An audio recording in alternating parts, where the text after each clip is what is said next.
दोस्तों नमस्कार। Exam topper पाठशाला में एक बार फिर आपका स्वागत है। इस वीडियो में हम लेकर के आए हैं आरआरबी एनटीपीसी का जो CBT 2 एग्जाम होने वाला है। तो उसके लिए जीएस के 50 क्वेश्चन फटाफट करते हैं। चलिए बिना देर के हुए एक्सप्लेनेशन के साथ चलिए।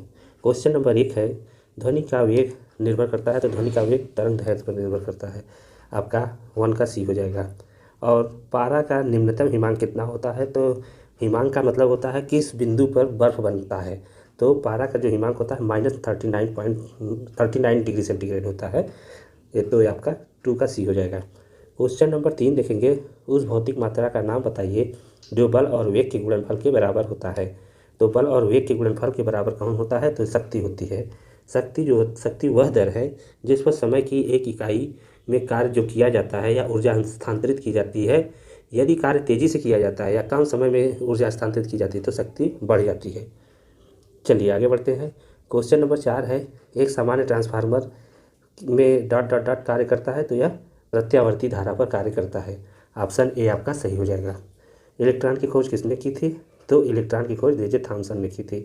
एक ट्रिक है इलेक्ट्रॉन प्रोटॉन न्यूट्रॉन का, ईंट पर नाच आप याद कर सकते हैं। इलेक्ट्रॉन का थॉमसन ने की, प्रोटॉन का आपका रदरफोर्ड ने की, न्यूट्रॉन का चैडविक ने की। तो आप इसको याद रखिएगा। और गोल्डस्टीन ने किसकी खोज की है? आपका प्रोटीन की खोज की है। चलिए क्वेश्चन नंबर 6 देखेंगे, गैस अणुगति सिद्धांत काइनेटिक थ्योरी ऑफ गैसेस के अनुसार परमशून्य तापमान की प्राप्ति तभी होती है जब क्या होता है? अणुओं की गतिज ऊर्जा शून्य हो जाती है। जैसे गैसों की अणुगति सिद्धांत का मानना यह होता है कि जो अणु या अणुओं के बीच की दूरी के सापेक्ष बहुत छोटे छोटे होते हैं।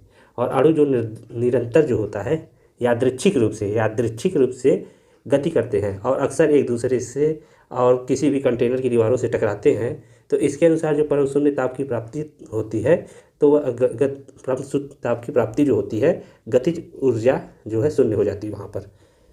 चलिए आगे बढ़ते हैं। यदि वायु में जलवाष्प की मात्रा अधिक है तो वाष्पीकरण की दर क्या है? जब जलवाष्प अधिक रहेगा तो यह घट जाएगी। जैसे बादल में आपका वहाँ पर जल ज़्यादा है तो आर्द्रता ज़्यादा होगी, तो यहाँ से लेने की क्षमता जो है बहुत कम होती है। पृथ्वी से आर्द्रता बहुत कम होती है, इसीलिए आर्द्रता और उसमें व्युत्क्रमानुपाती आर्द्रता अधिक होगी तो आपका वाष्पीकरण कम होता है। चलिए आगे बढ़ते हैं। सोडियम कार्बोनेट का सामान्य नाम क्या है? सोडियम कार्बोनेट जो होता है इसको जो है धौवन सोडा के नाम से जानते हैं, जबकि खाने वाले सोडा को किस नाम से जानते हैं? आपका सोडियम बाइकार्बोनेट। यहाँ पर सोडियम बाइकार्बोनेट होता है। और सोडियम हाइड्रोक्साइड मतलब क्या होता है? कास्टिक सोडा को सोडियम हाइड्रोक्साइड कहा जाता है, जबकि नमक को NaCl के से दर्शाया जाता है।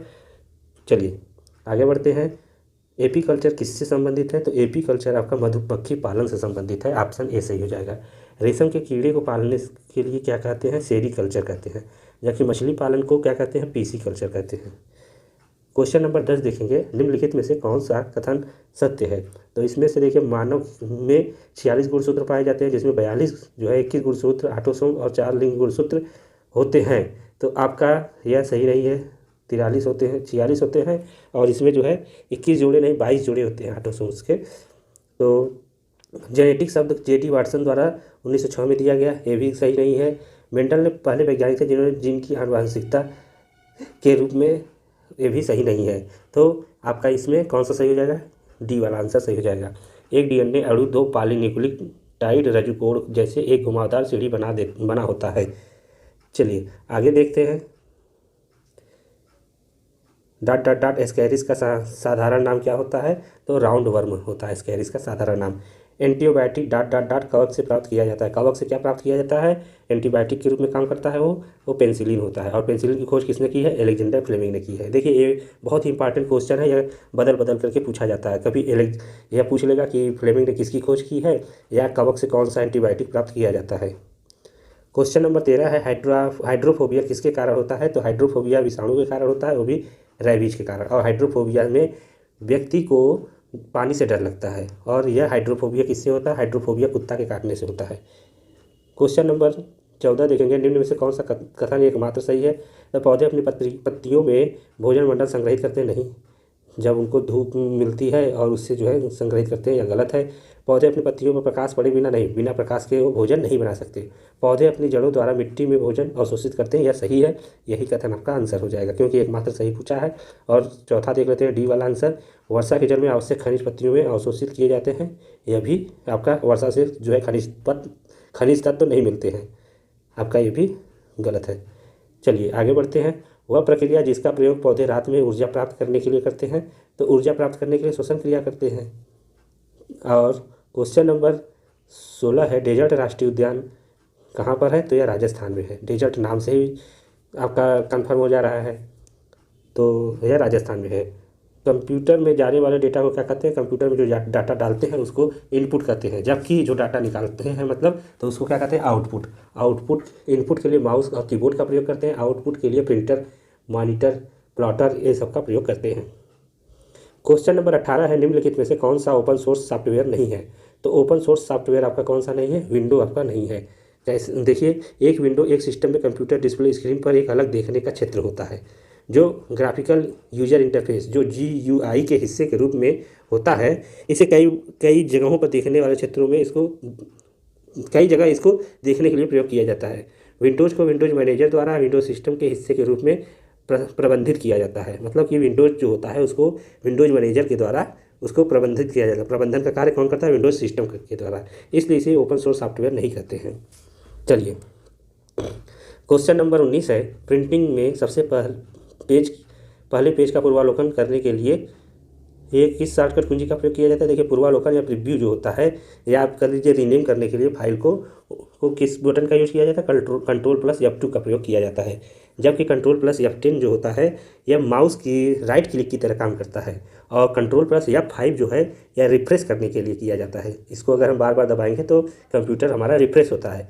जबकि कंट्रोल प्लस F6 का प्रयोग जो है MS वर्ड के जितने भी खुले रहते हैं तो प्रोग्राम वो सब बंद करने के लिए किया जाता है। क्वेश्चन नंबर 20 है, MICR का तात्पर्य क्या है, तो मैग्नेटिक इंक कैरेक्टर रीडर है। यह बैंक के चेक में होता है नीचे की तरफ, और इसका प्रयोग बैंक में ही किया जाता है, मतलब चेक पे किया जाता है। क्वेश्चन नंबर 21 देखेंगे, पाइका नृत्य निम्नलिखित में से किस राज्य से संबंधित है, तो पाइका नृत्य आपका यह उड़ीसा से संबंधित है, और 1817 में उड़ीसा में विद्रोह भी हुआ था। क्वेश्चन नंबर 22 देखते हैं, भारत के संविधान का मसौदा तैयार करने के लिए संविधान सभा ने ... को मसौदा समिति का गठन किया था, तो 19 अगस्त 1947 को ड्राफ्टिंग कमेटी का गठन किया गया था। आपका ऑप्शन ए सही हो जाएगा। और इसके अध्यक्ष जो है भीमराव अम्बेडकर जी थे। इसमें जो है 7 सदस्य थे। एक भीमराव अम्बेडकर इसके अध्यक्ष थे, अल्लादी कृष्णा रैयर, DP केतान, BL मित्र, ऐसे मतलब जो कृष्ण जी के नाम पर ही जो थे व्यक्ति, जो 6 व्यक्ति थे उनके नाम कृष्ण जी के नाम पर था, तो इसको थोड़ा याद करके रखिएगा। कृष्णमाचारी, TT कृष्णमाचारी, ऐसे नाम थे। चलिए क्वेश्चन नंबर 23 है, महात्मा गांधी ने किस पुस्तक में लिखा है कि भारत में ब्रिटिश शासन भारतीयों के लिए किए गए विस्तारित सहयोग का परिणाम था, तो यह किस में कहा गया है, तो यह आपका हिंद स्वराज में कहा है। इसके साथ ही हिंद स्वराज में ही गांधी जी ने आपको बांझ और बेश्या कहा था ब्रिटिश गवर्नमेंट की संसद को। चलिए क्वेश्चन नंबर 24 देखेंगे। गांधी जी की कई पुस्तकें और भी थी, जैसे आपका यंग इंडिया हो गया और आपका हिंद स्वराज था। क्वेश्चन नंबर 24 देखेंगे, निम्न में से कौन सा पर्वतीय दर्रा भारत, चीन और म्यांमार की त्रिसंधि का निर्माण करता है, तो आपका यह देखिए, म्यांमार से और चीन से, तीनों से, म्यांमार, चीन, भारत तीनों से को जोड़ने वाला दर्रा क्या है, दीफू दर्रा है। यह अरुणाचल प्रदेश में है। अरुणाचल प्रदेश यहाँ पर है, और यह दर्रा यहाँ पर बना हुआ है। यहाँ से, इस दर्रे से आप म्यांमार भी जा सकते हैं और चाइना भी जा सकते हैं। क्वेश्चन नंबर 25 देखेंगे, 1946 में ब्रिटिश सरकार द्वारा एक कैबिनेट मिशन भारत भेजा गया था, जिसमें कितने सदस्य शामिल थे, तो जिसमें आपके यह 3 सदस्य शामिल थे। ऑप्शन ए हो जाएगा आपका। इसमें तो कौन कौन से थे आपका, इसमें 3 सदस्य कौन कौन से थे, तो आपके पैथिक लॉरेंस थे, सर स्टेफोर्ड क्रिप्स थे, और एवी अलेक्जेंडर थे। स्टेफोर्ड क्रिप्स से आप जो है क्रिप्स मिशन से कंफ्यूज मत होइएगा, क्योंकि क्रिप्स मिशन 1942 में आया था, वो क्रिप्स दूसरे थे, और यह क्रिप्स आपके कैबिनेट मिशन के साथ आए थे, जो 24 मार्च 1946 को भारत में आया था। चलिए क्वेश्चन नंबर 26 में देखेंगे, गुजरात से अरुणाचल प्रदेश के समय में कितने समय का अंतराल है, तो आपका यह देखिए 2 घंटे का अंतराल होता है, लगभग लेते हैं, क्योंकि यह गुजरात है और यह आपका अरुणाचल प्रदेश होता है। अरुणाचल प्रदेश जो होता है आपका, तो यहाँ से यहाँ तक की जो है कि आपका यहाँ पर मतलब लगभग 29 डिग्री होती है।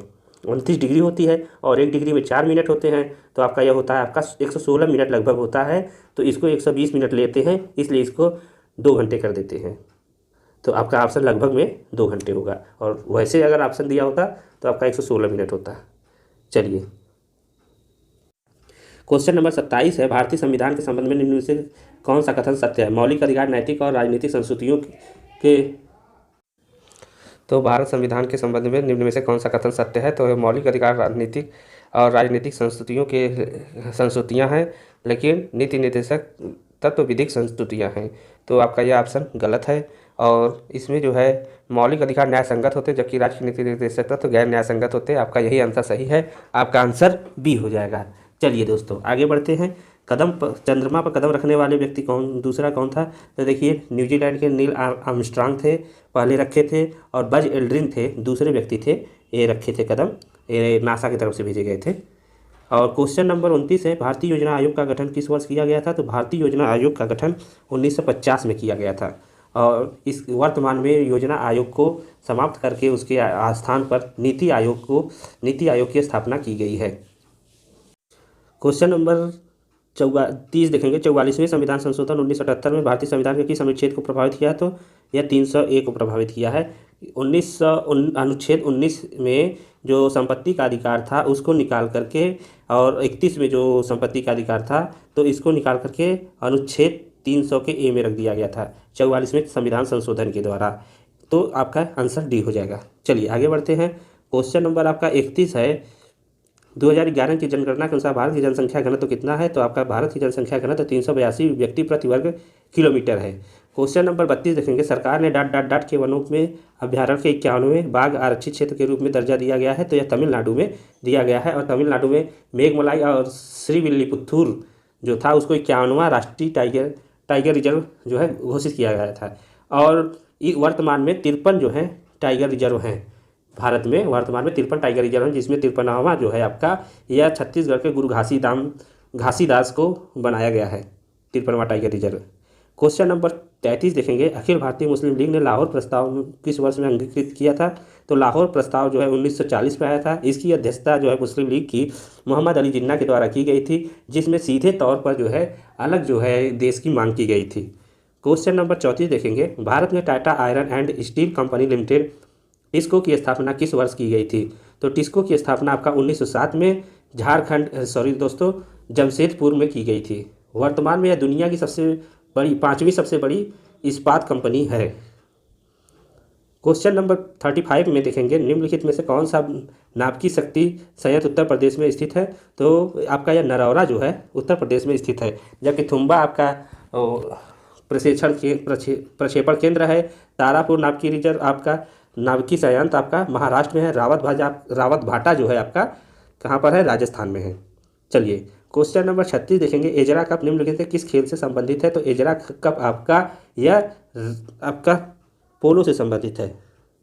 क्वेश्चन नंबर 37 देखेंगे, ऐसा कोई भी समाज निश्चित रूप से समृद्ध और खुशहाल नहीं हो सकता है जिसके सदस्यों का काफ़ी बड़ा हिस्सा गरीब और दयनीय स्थिति में होता है। यह किसने कहा है? यह कथन एडम स्मिथ ने कहा है। वेल्थ ऑफ नेशन इनकी एक बुक है जो अर्थशास्त्र पर आधारित है, आपका 1867 में इनके द्वारा लिखी गई थी। क्वेश्चन नंबर 38 में देखेंगे, भारत में एशियाई चीता को किस वर्ष विलुप्त घोषित किया गया था? तो आपका भारत में 1952 में तो विलुप्त घोषित कर दिया गया था, लेकिन एमपी में यह 1970 से फिर से स्टार्ट हो गया था। क्वेश्चन नंबर 39 देखेंगे, भारतीय संविधान के निर्माण में से पहले 1946 के द्वारा एक उद्देश्य प्रस्ताव प्रस्तावित किया गया था। तो उद्देश्य प्रस्ताव जो है 13 दिसंबर 1946 को जवाहरलाल नेहरू के द्वारा पेश किया गया था संविधान सभा के सामने, और वही जो है आपका उद्देश्य प्रस्ताव वर्तमान में प्रस्तावना का रूप लिया, जिसे 22 जनवरी 1947 को संविधान सभा के द्वारा अपना लिया गया था। क्वेश्चन नंबर 40 है, एक पूर्णिमा से दूसरी पूर्णिमा के बीच की समयावधि कितनी होती है? तो देखिए, एक पूर्णिमा से दूसरी पूर्णिमा के बीच की जो समयावधि होती है वो 29 दिन की होती है। कहीं कहीं जो है आपको 30 दिन मिलेगा, लेकिन वास्तविक रूप से यह 29 दिन होती है। और पूर्णिमा कब होती है? जब पृथ्वी बीच में होती है। जैसे यह देखिए, पृथ्वी है और आपका यहाँ इधर जो है चंद्रमा है और इधर जो है आपका सूर्य है, तब आपका यहाँ पर यह पूर्णिमा की स्थिति होती है, क्योंकि इस समय सूर्य की जो प्रकाश होता है पृथ्वी के आधे भाग पर पहुंचता है, चंद्रमा पर नहीं पहुंचता है। तो आपका यह चंद्र ग्रहण होता है और चंद्र ग्रहण पूर्णिमा के दिन होता है। चलिए आगे बढ़ते हैं, क्वेश्चन नंबर 41 देखते हैं। राष्ट्रीय जैविक रसायन उद्योग लिमिटेड NOCIL की स्थापना किस वर्ष की गई थी? तो यह आपका स्थापना जो है डी 1961 में की गई थी और इसका जो है मुख्यालय जो है आपका भारत में स्थित है। हाल ही में श्रीलंका के किस क्रिकेटर ने फ्रेंचाइजी क्रिकेट से संन्यास ले लिया है? तो आपका यह लसिथ मलिंगा है। लसिथ मलिंगा ने फ्रेंचाइजी क्रिकेट से संन्यास लिया है अभी हाल ही में। क्वेश्चन नंबर 43 है, विश्व पेंगोलिन दिवस कब मनाया जाता है? ये फरवरी माह में मनाया जाता है और शनिवार, तीसरे शनिवार को मनाया जाता है। तो आपका 43 का ए बनाया हो जाएगा। क्वेश्चन नंबर 44 है, चीन और किस देश के बीच 25 साल के रणनीतिक सहयोग समझौते पर हस्ताक्षर किए गए? तो आपका रणनीतिक समझौते जो हुए हैं आपका यह ईरान के साथ हुआ है, चीन और ईरान के बीच। चलिए आगे बढ़ते हैं, क्वेश्चन नंबर आपका 45 है, ICC ने किसके साथ मिलकर बच्चों के मानसिक स्वास्थ्य और कल्याण के बारे में जागरूकता फैलाने का कार्य किया है? यूनिसेफ के साथ। यूनिसेफ का मुख्यालय कहाँ पर है आपका? यह यूनेस्को का मुख्यालय एक देखिए यूनिसेफ है और एक यूनेस्को है। यूनेस्को का मुख्यालय आपका स्विट्जरलैंड में है, जबकि यूनिसेफ आपका अमेरिका में स्थित है। विश्व स्वास्थ्य संगठन और विश्व व्यापार संगठन ये दोनों भी स्विट्जरलैंड में स्थित है। WHO WTO का मुख्यालय भी। क्वेश्चन नंबर 46 है, अमेरिका के नवनिर्वाचित राष्ट्रपति जो बाइडेन ने निम्न में से किसे CIA का निदेशक नियुक्त किया गया? तो आपको जो बाइडेन जो आप 46वें नंबर के राष्ट्रपति बने हैं, इन्होंने विलियम बर्न्स को CIA निर्देशक नियुक्त किया है और 49वें क्रम की जो है उपराष्ट्रपति कमला हैरिस भारतीय मूल की हैं। क्वेश्चन नंबर 47 देखेंगे, ग्लोबल ड्रग पॉलिसी इंडेक्स 2021 में भारत को कौन सा स्थान प्राप्त हुआ है? तो भारत को इसमें 18वां स्थान प्राप्त हुआ है और यह जो है ग्लोबल ड्रग्स इंडेक्स जो है हार्म रिडक्शन कंसोर्टियम द्वारा जारी किया जाता है, जिसमें नॉर्वे पहले स्थान पर, दूसरे स्थान पर न्यूजीलैंड है। क्वेश्चन नंबर 48 देखेंगे, हाल ही में राष्ट्रीय बाघ संरक्षण प्राधिकरण ने किस रामगढ़ विषधारी वन्यजीव अभ्यारण्य को बाघ अभ्यारण्य बनाने की मंजूरी दी? तो ये राजस्थान के द्वारा किया गया है, क्योंकि रामगढ़ विषधारी वन्यजीव अभ्यारण्य यह 52वां टाइगर रिजर्व बनाया गया है।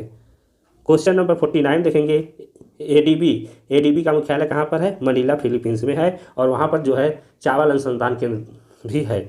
और ADB ने चालू वित्त वर्ष के लिए भारत के आर्थिक विकास के अनुमान को 11% से घटाकर कितने प्रतिशत कर दिया है? तो यह 10% कर दिया। पहले 11 किया था, अब 10 कर दिया है। और यह भी कहा है कि जब यह 2022 में यह 7.5% होगा।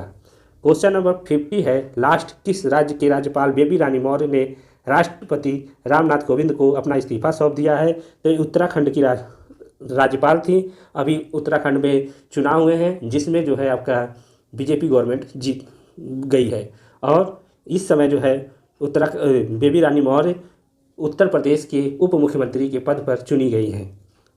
तो ठीक है दोस्तों, उम्मीद करते हैं वीडियो आपको पसंद आई होगी और लाइक शेयर सब्सक्राइब करना ना भूलिएगा। थैंक